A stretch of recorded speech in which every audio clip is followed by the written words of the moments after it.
Welcome, my friends. I'm glad to see you. If we were to leave tonight, leave this forest suddenly and go somewhere else, you and I, where would we go? Where would you like to go? I've been thinking about it. I've been getting that itch, that little touch of yearning to shake everything up. Just as everything was getting quiet and calm again. I know it's not wise. I know it's not healthy, maybe. But I feel it, and I need to acknowledge it. My little tiny chaotic leanings that don't allow me to be quiet and calm for too long, despite the fact that I prize those things over everything else. Oh dear. Anyway, where would you go? Where have we not been together yet? In past lives we've gone to the city, bright and noisy and alive. We've gone to rocky, stormy cliff sides over raging seas, forests, lakes, dream worlds, prisons of darkness, cold and empty pits. We've been to the circus. We've been to tower after tower. What now? Did I promise that I would never ever leave this forest? I hope not, for I've already broken that promise many times. Let us ask the cards. Where should we go next? I shuffle, shuffle, shuffle here in my forest, and as I do, I fear a little for the trees growing more bare, for the air growing more chill, for the ground growing more hard. I've chased away the fire that made its way in and out of this place, but I bet I can make some myself if I need it. Anyway, I stop shuffling. I draw a card. It is the Knight of Swords, reversed. It is upsetting, but it is fair. This knight is unfocused, impatient, restless and careless. He leaps without looking. He speaks without thinking. He barges ahead without any plan or any regard for the consequences of his actions. He lacks control. He speeds and spirals with great energy but no direction. One does not really want to be like him, according to the cards. His path often leads to catastrophe. He moves too fast, so he gets exhausted too quickly. So he makes mistakes. He is human after all, though, and mistakes lead to learning, therefore he is not necessarily on the wrong path. He is just on his path. It would do him well to be a little more cautious, a little more disciplined, a little less impulsive. But maybe that wouldn't be fun. The card does seem to say, find another way. This is not the right way forward. Rethink what you are considering. I asked the cards where we should go next, and they are asking me back to take care, to not rush ahead.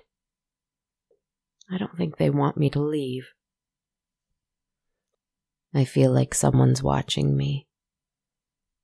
I feel it, like electricity.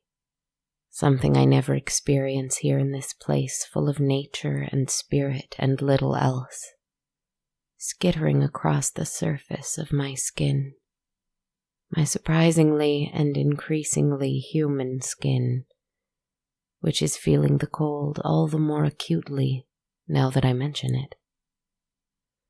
Do you feel it too? Are they watching you too? Or is it just me? What do you think we should do? Listen to the cards and wait here a little while longer? Or do we just go? With no destination, no map, no rations, nothing. Do we just go? Let's proceed very carefully, whatever we do, starting with a story. Let me tread very, very lightly into this one. I know that I want it to be a love story. I know that I want it to be a fairy tale. I would like its protagonist to be a stout-hearted young man, perhaps a little foolish and perhaps a little arrogant and perhaps a little self-centered. We may call him our hero, but I'm not sure yet if that's exactly what he'll be. Well, let's let him decide as we go along. He may yet redeem himself. He was a young gentleman from a wealthy family, and he lived sometimes quite comfortably in their stately home in the countryside, though he did not often deign to spend his time here, as it happened. He was more taken to staying in the city, where taverns and clubs and theaters and shops and everything he could want could be received in mere minutes' time. He did not much care for the quiet of the country. In that quiet, his voice echoed in his own mind far too loudly, and he did not like it. He wanted to block out his own voice, you see. It told him to stop and consider what he believed, and whether he was living what he believed. It sometimes spoke softly to him, telling him that he was very, very lonely, and that no amount of company, party after party, in that noisy city could change his loneliness unless he confronted it directly. He detested this voice. It said things he did not like, and so he tried at all times not to listen to it. His parents, too, did not love staying in the country house. Since our hero had been a little boy, they were often traveling, going on fascinating journeys without him, having party after party themselves, and he would be left with the house's staff only, who did not much care for his attitude either. That is where he had begun to detest his lonely, quiet voice within, you see. And when such a voice is ignored for too long, it can be a dangerous thing. Now that he was an adult, he avoided that place as much as possible, and he was fairly successful at it. At the start of the story I'm about to tell you, however, they were traveling once more, you see, his parents. They had decided to take one more exciting journey. As such, they asked him to return home and mind the estate. Only for a month or two, they said.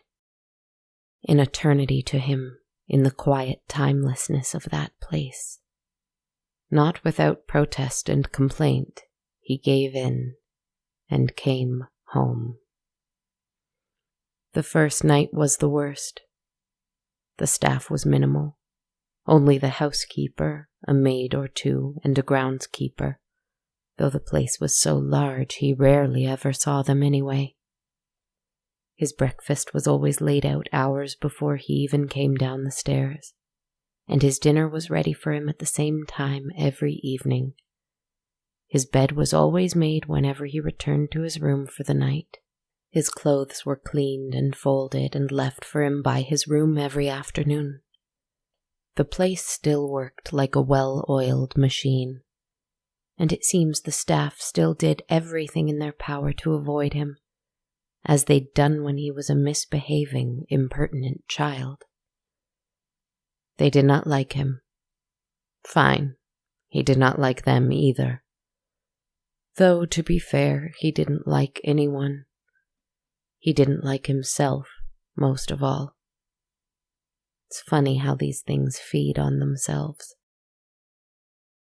One night after he ate his dinner, which he detested, and so he made sure to create as much of a mess as possible to leave behind him, he retired to his bedroom. He tried to read a book. He tried to write a book. He played solitaire. He recited monologues to himself in the mirror. But the minutes crawled by like hours, and finally he lay in bed, in the dark, watching the shadows from the tree branches outside his window dance across the walls in the moonlight. It would have been beautiful, he thought, if it wasn't here. This place, where he felt like the version of himself that he detested the most.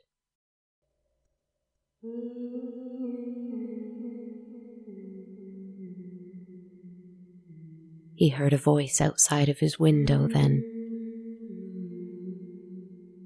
At first he was irritated. Had the housekeeper had too much wine? Were the maids mocking him? He glanced out the window and saw, in the gardens below, a young woman. He couldn't tell much about her, but she seemed to be wearing the most lovely flowing nightgown made of some kind of silver gossamer, and her hair golden and so fine that it seemed to float in the air around her as she walked, slowly, her bare feet hardly tiptoeing across the grass. They almost floated, as though she were on the moon, or perhaps underwater, so lightly and slowly she stepped. He was so struck by her beauty that he didn't wonder how she wasn't catching her death of cold. Not that he often noticed others' discomfort. She was walking through the gardens, holding a little pink flower in her hand, plucking its petals delicately and singing to it. Perhaps she was from one of the neighboring farms that he had never thought to visit. He regretted this decision now, but he was a little thrilled at the discovery. If he played his cards right, he could find a little fun and mischief out in the countryside after all, he thought to himself. As she approached the wall his window looked out from, having not looked at him yet, he assumed she didn't see him or know he was there, and so he let himself feast on the sight of her. But then she stopped and looked up, right into his eyes. She knew exactly where he was and what he was looking at. Her smile was knowing, sly, and perhaps a little scolding. She dropped the flower and ran. "Wait," he called out and quickly grabbed his housecoat. Down, down, down the stairs he went through the front door out to the gardens. But she was gone. Only the flower remained. He picked it up and smelled it. He did not recognize the look of the bloom, nor its scent, but it was beautiful and intoxicating. He smiled to himself and turned to go back to bed. Though when he did, he looked down at his feet, when he felt they were suddenly very cold and wet, even through his shoes, and he realized there were little puddles of water in the cold grass. Odd, since it hadn't rained. Oh well. Back to bed it was, though he could barely sleep for his excitement. Ah, how the existence of another beautiful young person suddenly made a stay in the countryside all the more palatable. The next day he was in a much better mood. He even smiled and nodded when he saw the groundskeeper raking leaves in the garden, looking concerned at the strangely waterlogged terrain. The groundskeeper nodded back. The following night, the young man decided to wait in the conservatory on the main floor, from which he would be able to watch the gardens carefully. He hoped in his heart that the beautiful girl would come back. Not because he was lonely, no, and not because she was the first one to make eye contact with him since his arrival, of course not. And not because he found her breathtaking and wanted very sincerely only to know her name, but because he was bored. That's all, he told himself. He waited with a cup of tea that he let grow cold in his hands, his foot tapping and his heart racing as he waited for her. Hours passed, his eyes opened and closed, and she did not come. His heart sank. The quiet voice inside of him spoke of sadness and disappointment, but he told himself that it was anger as he dashed the teacup into the fireplace, leaving the spill and the china alike for someone else to clean up. The cup of liquid had extinguished the last of the dying embers lit there. But then he heard her. The same song, the same voice from the night before. Not outside, but in the house, in the room with him. His eyes hadn't adjusted to the darkness yet, but when he turned around, he suddenly saw her face. Clear in the moonlight, her eyes dark and full of potential tricks, her smirk confirming them. Before he had a chance to cry out from surprise, she leaned towards him and kissed his cheek very quickly before running away, her feet leaving a trail of wet footprints across the wooden floor. He followed after her, through the conservatory, through the hall, and out the front door which had been flung wide open. He saw her ahead of him, running barefoot through the night. He followed as quickly as he could, shivering at the night's air. He called out for her to wait, to stop, to please wait. He followed her, all the way to the bank of the nearby pond he used to swim in as a child. He immediately pushed down the happy memories that arose for him here. They were gone, and now remembering them brought only sadness. He only saw her dive into the water and begin to swim away. "Don't," he started, reaching towards her, his hands shaking from the cold. And now he was genuinely worried for her.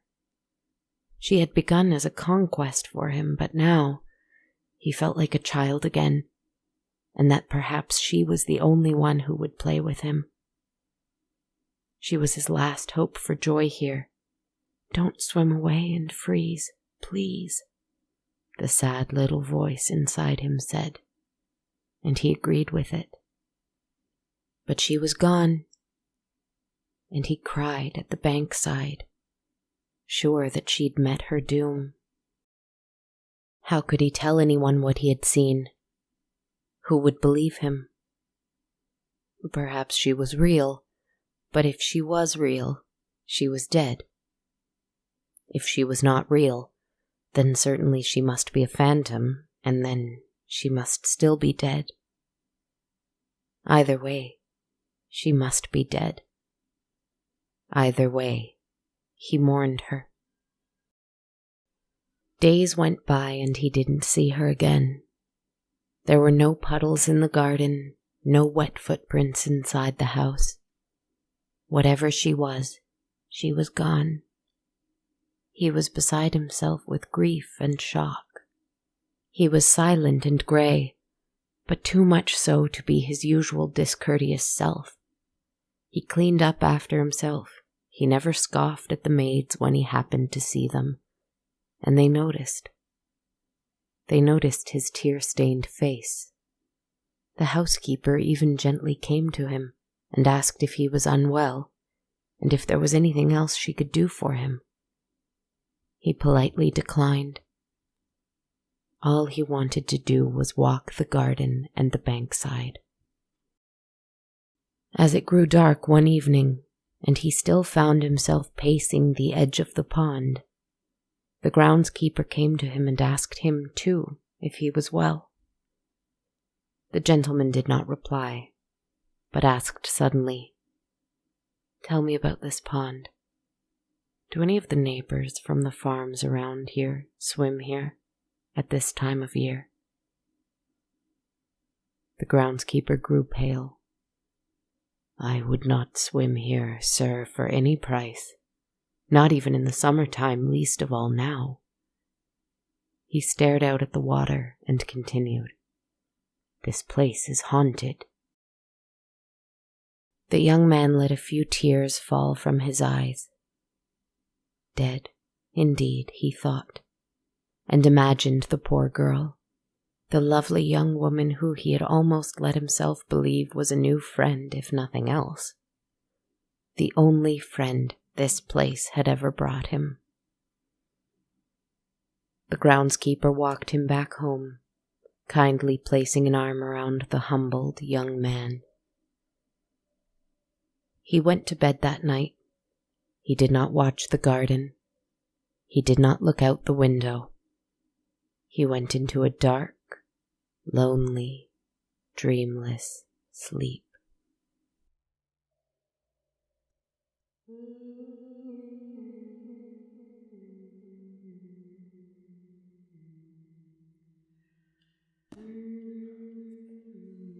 He was woken up by a voice and a tapping at the window. He sat up in his bed, and there she was, right outside his window, staring in at him, smiling as ever, floating, hair floating, feet floating, water dripping off of them, as she stood there, shining in the moonlight. His eyes widened in terror at the sight of her. They were 3 floors up, and she was floating outside his window, beckoning him to open it. But he didn't think twice. If he listened to the little voice inside of himself, it might have said, "Take care, something is not right. Listen to your fear and take care." But he did not listen. Louder was his impulse to run to her and fling open the windows. So he did. She grinned and beckoned at him with a curved finger to follow her. She floated slowly away from the window, though she didn't turn away from him. She kept her black eyes on him at all times and drifted slowly and steadily towards the pond, where the moon was reflected, lighting her way towards it. He didn't think twice. He ran. Out of his bedroom, down, down, down the stairs, through the front doors, his feet bare, only in his silk pajamas, shivering. He ran to the pond. She was waiting for him there, standing with her feet submerged, smiling as always. He ran to her and stopped at the edge of the pond, a few paces away. "What is your name?" he asked her, panting, his instinctual terror being pushed further away by his carefully honed loneliness and pain. She was here. She was still here. "Come a little closer, and I shall tell you," she said. He stepped into the water. He gasped at the cold. His lips were beginning to turn blue, but he did it anyway. He reached towards her, about to slip, but she took another step backwards, now at her knees in the water. "Please, tell me your name," he asked her, his teeth chattering. "A little closer, and I shall tell you," she said, her smile even more wide, and her eyes wide too. Very large and black they were now. Her smile, he could see a little more clearly, full of teeth that seemed so white and gleaming in the moonlight. Shaking, he took another step in, now to his knees. He was breathing fast now, his body trying to keep itself warm, but failing. "Just a little closer, my sweet, and I shall tell you my name." She said it so softly, so prettily, that he thought to himself, "She is casting a spell on me, whatever she is. Take care, take care." And when they were both up to their elbows in water, she finally came closer to him. She wrapped her arms about his neck, and her arms were even more cold than the water was, and his breath was ripped out of his lungs from it.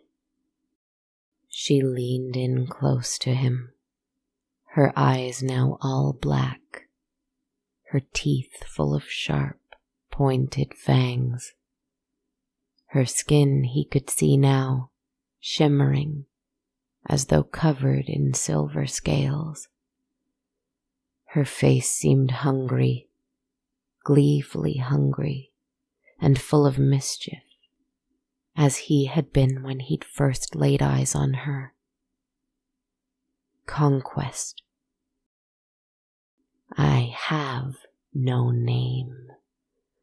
My kind has been here since long before this place had a name. You thought to come to my waters and catch me up like a fish, but it is I who has caught you, my fine young gentleman. Now you are mine." "You've been here this whole time?" he asked. She froze. She did not answer. "What will you do now?"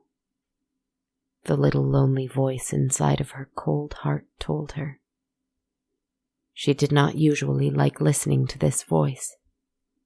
"He caught you, and you caught him. Will you tear his throat open with your fangs? Will you punish him for falling into your trap? Is your vengeful cleverness worth more years of bitter loneliness?" "I was in that house while you were right here," he whispered, as he remembered all of his lonely years in this place. And she remembered hers, a monstrous little fairy child, watching human things play in the sun and the warmth, watching them being given food and drink and toys and shiny things that she could only have ever dreamed of, while she had to claw and bite her survival one morsel at a time her entire life, surrounded only by monstrous fairy things that left her to her own devices. No one to play games with, no one to chase but fish and frogs and other cold-blooded things that did not love her. He saw the little voice inside her at that moment, the lonely one, the one like his, passing through her eyes, behind them, like it was a goldfish in a bowl swimming back and forth. Just a little voice that said, "Listen to me. I'm lonely and it is changing me. Listen to me."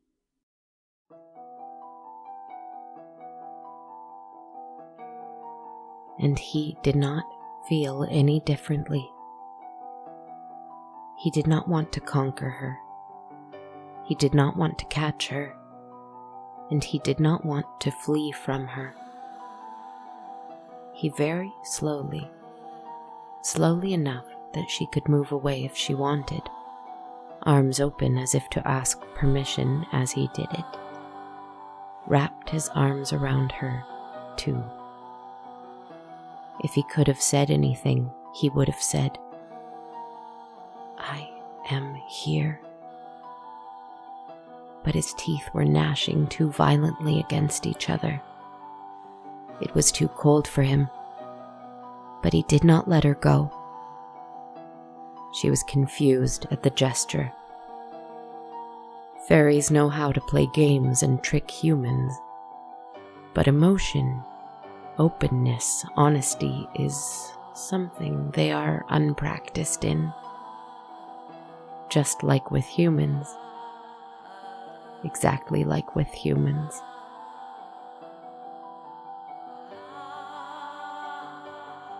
Everything went dark for our young gentleman, and his body gave in.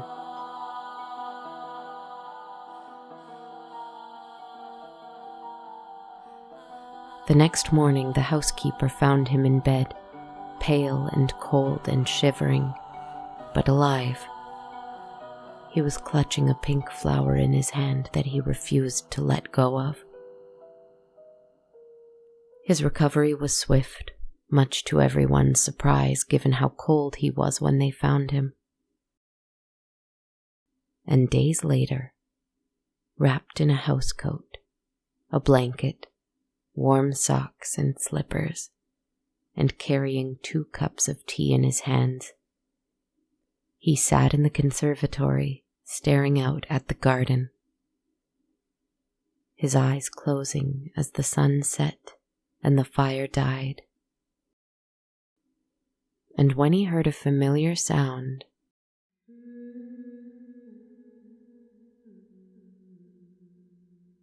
he smiled widely, his teeth looking a little whiter and a little sharper than they did a few days ago. And he heard a voice whisper in his ear, "I am here." Monsters in love. Monsters trying not to be so monstrous. My favorite. I cannot say that the Knight of Swords reversed is so bad if he inspired this story in me, leaping impulsively into dangerous waters. I don't recommend it, but he was lucky to find someone else who needed to make a leap there with him. So, where shall we leap to without looking tonight, my friend? Sleep on it. No harm will come from sleeping on it. We'll discuss it later. Sweet dreams.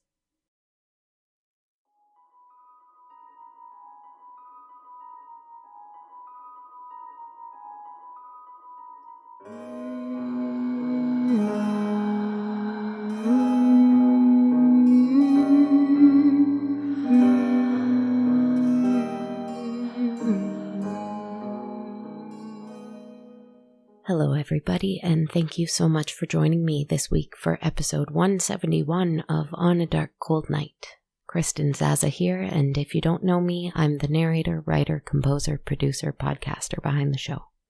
I can't believe it's almost December already. I don't know how ready I feel for 2022, but it doesn't matter. It will come whether I'm ready or not. It's just time, not a big deal at all. I'd like to send a big thank you to everyone who supports the show by donating monthly on patreon.com. I couldn't do what I do without your generosity and support, so thank you so very much, my friends. If you'd like to support the show on a monthly basis, I'll tell you about some perks you can access. For $1 US a month, you can receive access to my entire soundtrack, which expands pretty much every week. And for $5 US or more a month, you can get that as well as access to a monthly tarot reading video I post on every full moon. I just did one last week for the lunar eclipse and had a lot of fun doing that. If you want to learn more, you can visit patreon.com/darkcoldnight and check it out. If you'd prefer to donate one time only without either of those perks, you can do so through ko-fi.com by supporting me in the form of metaphorical coffee. Head on over to ko-fi.com/darkcoldnight to learn more.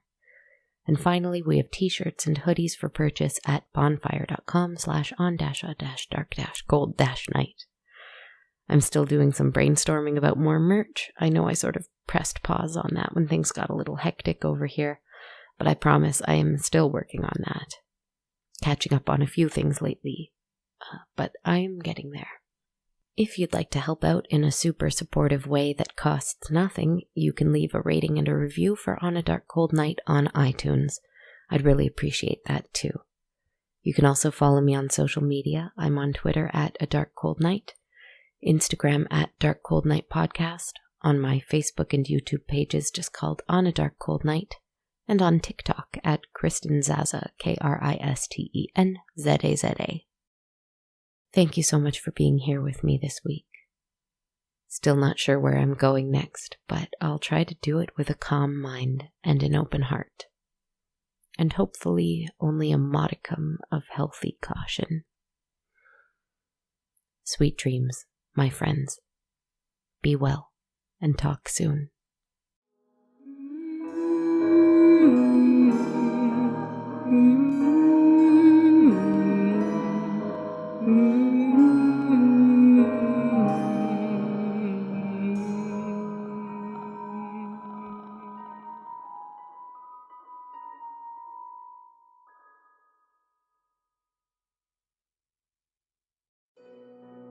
This podcast has been brought to you by the Sonar Network.